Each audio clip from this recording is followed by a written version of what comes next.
जब 150 राजपूतों ने मचाया मौत का तांडव। यह बात है सन 1541 ईस्वी की। राजपूताना में मालदेव राठौड़ एक के बाद एक रियासतों को अपने अधीन करता जा रहा था। उस समय मालदेव राठौड़ जोधपुर का शासक था। उसके पास हजारों की संख्या में फौजें थी। दूसरी तरफ बीकानेर पर राव जेतसी का शासन था। राव जेतसी भी एक शक्तिशाली शासक था। उसके पास भी हजारों की संख्या में फौजें थी।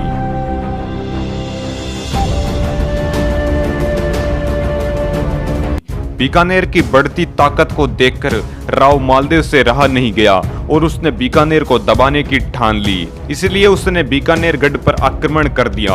राव मालदेव के पास करीब 20,000 सैनिक थे, तो दूसरी तरफ राव जेतसी के पास भी हजारों की संख्या में सैनिक थे। जैसे ही जेतसी को मालदेव के आक्रमण की सूचना मिली, तुरंत जेतसी ने अपने सैनिकों को एकत्र करना शुरू कर दिया। जेतसी के सभी सामंत अपनी सेना लेकर आ गए। जेतसी अपनी सेना सहित साहेबा गांव में आकर अपना पड़ाव डालता है और बीकानेर की रक्षा के लिए अपने कुछ विश्वस्त राजपूतों को गढ़ के अंदर छोड़ देता है। इन सभी घटनाओं के अंदर एक विचित्र घटना घटती है।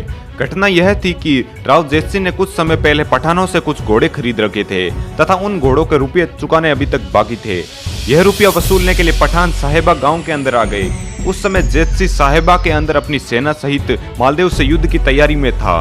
पठानों ने जेतसी से पैसे तुरंत चुकाने को कहा। जेतसी ने युद्ध के समय कर्जा रखना सही नहीं समझा, इसलिए जेतसी चुपचाप अपनी सेना को छोड़कर पठानों के साथ बीकानेर की ओर चला गया और पठानों का पैसा पूरा किया। और इधर जेतसी की सेना को यह लगा कि जेतसी युद्ध नहीं करना चाहते और इसलिए वो वापस बीकानेर की ओर चले गए हैं और जेतसी की पूरी आर्मी साहेबा गांव से वापस अपने अपने गांव चली गई। यह बात राव मालदेव को पता चल चुकी थी कि जेतसी की सेना बिखर चुकी है और जेतसी बीकानेर के अंदर है। राव मालदेव ने अपने 20,000 सैनिकों के साथ बीकानेर पर चढ़ाई कर दी। इधर जेतसी को पता चला कि हमारी सेना बिखर चुकी है और मालदेव ने बीकानेर पर चढ़ाई कर दी है, इसलिए जेतसी ने अपने पूरी परिवार को विश्वस्त राजपूतों के साथ किले से बाहर भिजवा दिया। मालदेव ने बीकानेर पहुंचकर बीकानेर के गढ़ को घेर लिया। मालदेव ने कुछ दिनों तक गढ़ का घेराव रखा। जेतसी के पास केवल 150 राजपूत सैनिक थे। अब जेतसी ने युद्ध करने की ठान ली। 26 फरवरी 1542 को जेतसी गढ़ के द्वार खोलता है और अपने 150 राजपूतों के साथ मालदेव की सेना पर भीषण आक्रमण करते हैं।